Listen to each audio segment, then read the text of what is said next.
Now Show. I'm Sarah, and that's Lauren. And today we have a big announcement on the show. Don't we, Lauren? Don't you? Aren't you ready? Lauren! Okay, I'm sorry. Yes, we have an announcement, but I'm really wrapped up in my planning. Can't you see that? I see this, but we have to announce what we're doing because it's really important that we get to telling them what's going to happen this month. Okay, well, why don't you tell our friends what we're doing so that I can keep planning? Sure. Okay, friends. In less than a month, Lauren and I will be taking part in our first ever S vs. L root race. That's right. We're going to be running and chasing each other, and I'm going to be winning, and we're going to recruit some of our favorite fans out there because you're going to join us because this is a team competition, right? It's going to be super fun, and we're really excited about it. Aren't we, Lauren? Yes, we're excited. But do you want to know what I'm doing? Yeah. That's important. I don't understand what you're doing. This is a planning board. So that's what's going to help me get ready to train and get ready to kick your butt on race day. Well, so I have everything planned out starting today. I see this. It says 8:30 stretch. Okay. Stretching it out. And then run 3 miles. Nobody needs to really run. And then DW. What does DW stand for? Drink water? Right. And we need to schedule this because we can't remember to just guzzle some water because we're thirsty and we're tired? Well, it's really important to plan ahead. So that's why I have all that on there. Plus, as you can see, all my other notes. I see. Well, we're going to get started, right? Because, it's really important to plan things out, like she said. I see also up here we need to buy some shoes and go for a walk and make sure to eat 3 bananas and recruit our team. Oh yeah, team competition. And listen to the song Can't Get You Out of My Head 7 times in a row. Lauren, what? Can't get you out of my head. That song pumps me up, Sarah. Okay, all right. If it does, that's good for you. Wonderful. All right, well, let's keep rolling because we have to get going with what's going to happen. Yes. So, I'm committed to winning this race for all my fans out there. But you know what? I want to know what you've done to plan for the race. Oh, well, Lauren, you just happened to catch me. Siri, set a reminder for May 31st, race day, for 8:30 stretch time. That's it? No. Hey, Siri, also set a reminder for 9 a.m. race start time. You know, Sarah, if you want to win or even finish the race, you might want to commit to a plan. I got this, Lauren. Don't worry about good old Sarah over here. I can handle it. Okay then, but I'm more than happy to help you to train because this race is mostly for fun. Mostly. I'll be fine. We'll figure it out. It's all good. Okay, well, I am here for you if you need anything. But let's talk about the theme for the next couple of shows. That's commitment. Commitment is making a plan and putting it into practice. It's really important for us to be committed to our families, our friends, school, sports teams, races, and of course, what matters most in our lives is being committed to Jesus. Right. Sticking with something isn't the easiest thing. I might have a little practice in that, but you might get frustrated when things don't go your way, and you might get angry and upset, but it's still important to practice. You can practice your vocab, you can practice your layups, you can practice your scales, but can you practice your faith in God? Is that something you can even practice? Well, when I'm constantly getting owned in video games, they say, come on, just get good. Can you get good at your faith? Can you practice your faith in God? Yeah, actually you can. We say yes, and we want to help you think about getting good at your faith, so check out this video.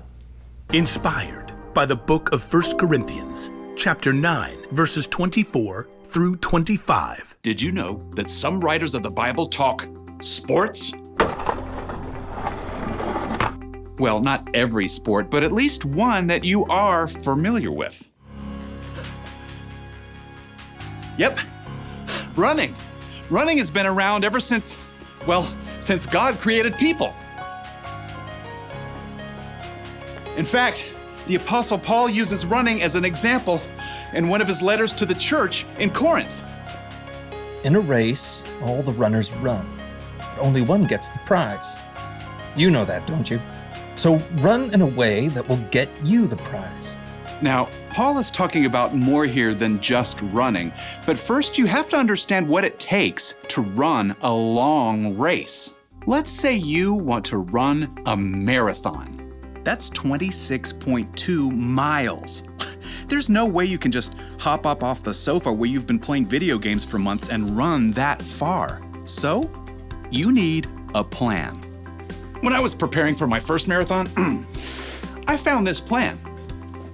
I started training more than 4 months ahead of the race, and I started with just a few miles at a time. Once you've got a plan, well, then you gotta move. That means short runs, long runs, and cross-training to work other muscles and prevent injury. Next up, you've got to fuel. Plenty of water, of course. Plus, you need healthy carbs for your long runs like bananas. And maybe some spaghetti and meatballs. What's the last part of your training? Get ready for it. Rest. If you don't rest and let your body recover, you'll get burnt out or injured. The last few days before a marathon, you don't even run at all. Yeah, running a long race is no joke. But Paul says what we're doing right now, you and me, is even more important. All who take part in the games train hard. They do it to get a crown that will not last. But we do it to get a crown that will last forever. So I do not run like someone who doesn't run toward the finish line. I do not fight like a boxer who hits nothing but air. Paul packs a lot of weight into just a few sentences. Whether you planned it or not, we are all running a race right now. Okay, so that's a little crazy. Clearly, I'm standing here talking to you, and you aren't outside running laps either. But Paul is talking about a way of life, a journey. We're all focused on the finish line, life forever with Jesus, but in the meantime, every step along the way is important as we live out what matters most. Jesus reminded his followers, "Love the Lord your God with all your heart and with all your soul. Love him with all your mind. Love your neighbor as you love yourself."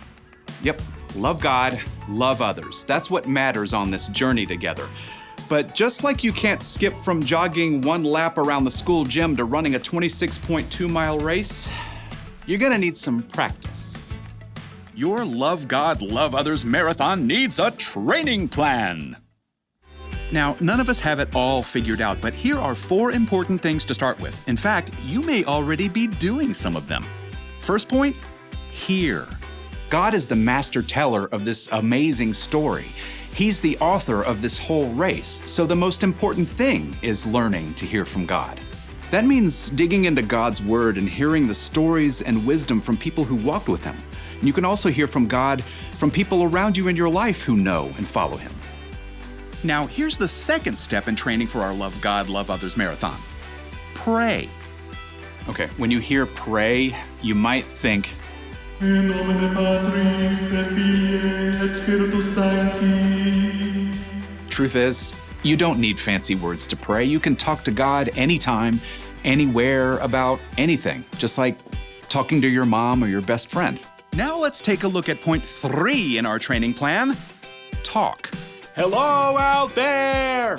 Tell other people what God has been up to in your life, what's changing, how you're learning to love others better. And here's the final point in your Love God, Love Others training plan. Live. Live for God. Let his love fill up every part of your life, at home, at school, at church, even when your dad makes you stop reading your book to play a game with your little sister. Hear, pray, talk, live. That's how you practice loving God and loving others. As Paul wrote, "So run in a way that will get you the prize. We do it to get a crown that will last forever." And when you do, you will live out Paul's wisdom to the Corinthians and win the race.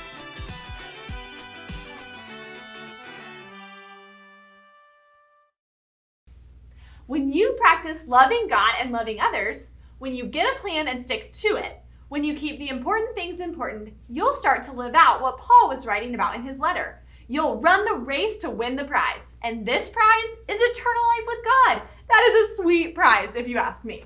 The cool thing is that God is with you the whole way. It's not always easy to love others, especially your younger brothers, because they get into all your stuff. But God can help you be patient as you practice loving others. And you can trust God no matter what. Honestly, you might already be doing some of these things, or you might just be getting started. But wherever you land, wherever you are in your relationship with Jesus, just remember that we're all training together. Even me. I never stop practicing how to hear, pray, talk, and live for God. But here you go, Sarah.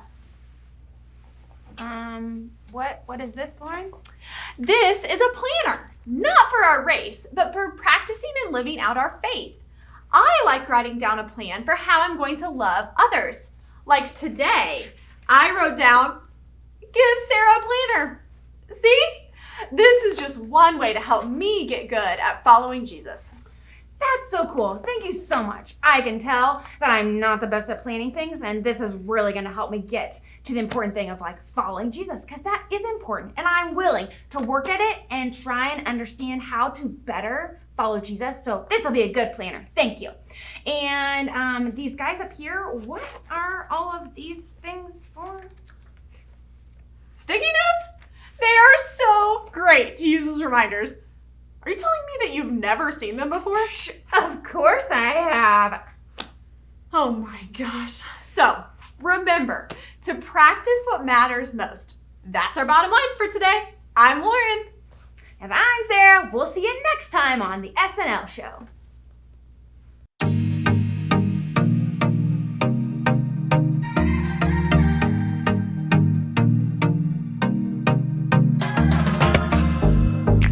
Plans for me are good. You hold my future. You're working all the time. You're the mountain mover. From sunrise to sunset till the sun comes back up again. You're by my side. You started a good work in me. I know that you will complete it. You will see it through. And everything that you say you'll do, 'cause I believe that you are faithful, oh, you are faithful, oh, you are faithful. I'll trust your every word, 'cause I believe that you're working for my good. Yes, you're committed. From sunrise to sunset till the sun comes back up again, you're by my side. You started a good work in me. I know that you will complete it. You will see it through, yeah. I know that you're still working on me. And everything that you say you'll do, 'cause I believe that you are faithful, oh, you are faithful, oh, you are faithful. You are my hope, you are my future. You are the mountain mover. You are faithful.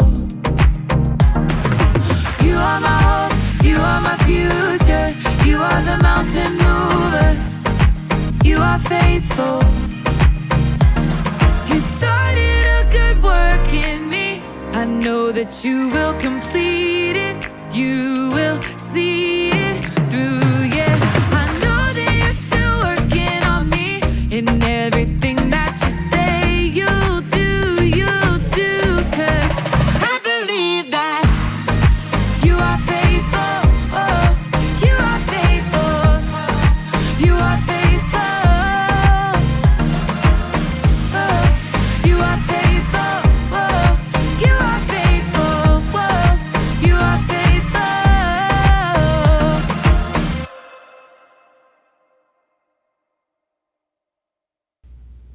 Hi, I'm Christy. Thanks for joining us today. We would love for you to connect with us this summer, either in person or digitally. And one great way to do this is through the Great Adventure Vacation Bible Camp coming in July.